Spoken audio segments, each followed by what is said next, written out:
નમસ્કાર મિત્રો. આજરોજ આપણે આ વિડીયોની અંદર એક સરસ મજાની ગવર્મેન્ટની યોજના દર વર્ષે જાહેર થતી હોય છે, બકરા પાલન યોજના 2026ની આપણે વાત કરવા જઈ રહ્યા છીએ. ઓકે, હવે મેં અહીંયા રકમ જે છે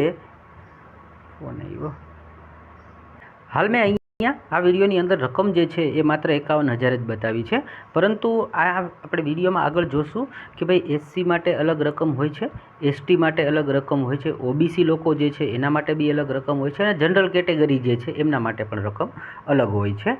ઓકે, તો આ વિડીયોની અંદર આપણે દરેકને લાભ મળે છે. એસસી કાસ્ટના હોય, એસટી કાસ્ટના હોય, ઓબીસી હોય કે જનરલ હોય, બધા જ લોકો જે છે આ યોજનાનો લાભ લઈ શકે છે. તો આવો જોઈએ, હું તમને લાઈવ જ બતાવીશ વેબસાઇટ ઉપર જઈને જ કેવી રીતે અરજી પ્રક્રિયા કરવી, કેવી રીતે ફોર્મ ભરવું, તમામ વિગતો જે છે આપણે ઓનલાઈન જ ચેક કરીશું. તો જોડાયેલા રહેજો બધા. સૌપ્રથમ આપણે મોબાઈલની સ્ક્રીન ઉપર જોઈએ તો હાલ મેં ગૂગલ ઓપન કર્યું છે. ઓકે, એટલે તમારા મોબાઈલમાં ઇન્ટરનેટ ચાલુ કરી અને ગૂગલ ક્રોમ ઓપન કરી લેવાનું. ત્યારબાદ આપણે અહીંયા આઈ ખેડૂત લખશું, અથવા તો ખેડૂત પોર્ટલ લખીએ. જેમ કે અહીંયા જોશો તો મેં લખેલું જ છે, તમને બતાવી દઉં કે ભાઈ આ રીતે તમારે લખવાનું રહેશે, આઈ ખેડૂત પોર્ટલ.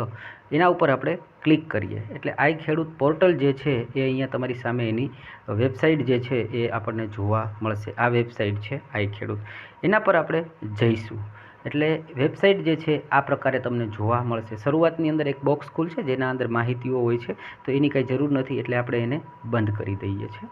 આ પ્રકારે તમારી સામે વેબસાઇટ આવે, એમાં આપણે નીચે જતા જઈએ, અથવા તમારે વિગતે વાંચવું હોય તો નાની નાની વસ્તુઓ તમે વેબસાઇટ ઉપર વાંચી પણ શકો છો. જ્યારે તમે એમાં પેજ આવી રીતે સ્ક્રોલ કરતાં નીચે જશો એટલે અહીંયા તમને જોવા મળશે યોજનાઓ, અને એની બાજુમાં જ અહીંયા છે એક યોજના છે પશુપાલન યોજના, અને આ સાઈડ તમને ખેત વિભાગની યોજનાઓની વાત કરવામાં આવશે. તો આપણે પશુપાલન યોજના માટે વાત કરવી છે એટલે એના ઉપર આપણે ક્લિક કરીશું. એના ઉપર ક્લિક કરીશું એટલે તમને પરમિશન પૂછશે કે ભાઈ તમે આ વેબસાઇટ ઉપર આગળ વધવા માગો છો, તો કે હા, ઓકે આપી દેવાનું. ત્યારબાદ જોશો તો તમને અલગ અલગ ઘણી બધી આના અંદર પશુપાલન માટેની યોજનાઓ જોવા મળશે. જો પેલી જ લખ્યું છે ને, 1 થી 20 દુધાળા પશુ એકમની સ્થાપના માટે અનુસૂચિત જાતિના પશુપાલકોને 12%. તો આવી ઘણી બધી છે. આપણે હાલ આ વિડીયોની અંદર માત્ર બકરાની વાત કરવા જઈ રહ્યા છીએ. એના સિવાય તમે જોશો તો અહીંયા મરઘા પાલનનું તાલીમ કેન્દ્ર પણ છે. આર્થિક રીતે નબળા માટે મરઘાની વાત કરવામાં આવી છે. અનુસૂચિત જાતિ હોય, પશુપાલન છે, પ્રાકૃતિક ખેતી છે, એમ કરતાં આપણે આગળ જઈએ એટલે હવે આપણે પેજ નંબર આ 1 છે, એમાં નીચે જશો તો તમને પેજ નંબર 2 જોવા મળશે.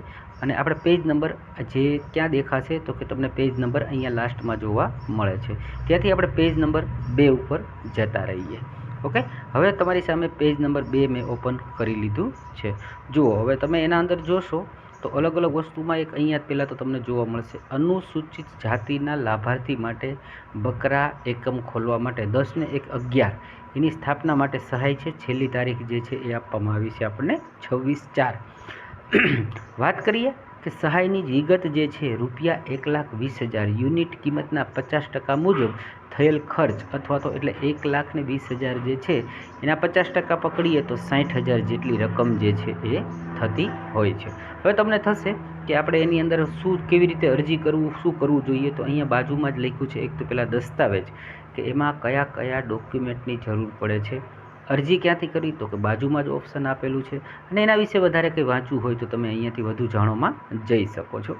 ઓકે, તો આ એક વિગતની વાત થઈ. હજી બીજી આપણે વાત કરીએ તો કે જુઓ, એની નીચે જઈએ સામાન્ય ખેડૂતો માટે પશુપાલક, એના માથે આગળ જોતા જઈએ તો અહીંયા એક બતાવ્યું છે, જુઓ કે જનરલ કેટેગરીના લાભાર્થીઓ માટે બકરા એકમ 10+1 એટલે કે 11ની સ્થાપના માટે એમની પણ લાસ્ટ ડેટ જે છે આપવામાં આવી છે આપણને 26/4. પછી વાત કરીએ સહાયની વિગત જે છે એ શું કહે છે તો કે ભાઈ સહાયની વિગત ₹1,20,000 યુનિટ કિંમતના, એટલે કે ભાઈ જો આખું યુનિટ તમે તૈયાર કરો તો આટલું થતું હોય છે, એની મુજબના મહત્તમ ₹60,000 અથવા ખરેખર થયેલ ખર્ચ બેમાંથી જે ઓછું હશે તે તમને મળવા પાત્ર રહેશે.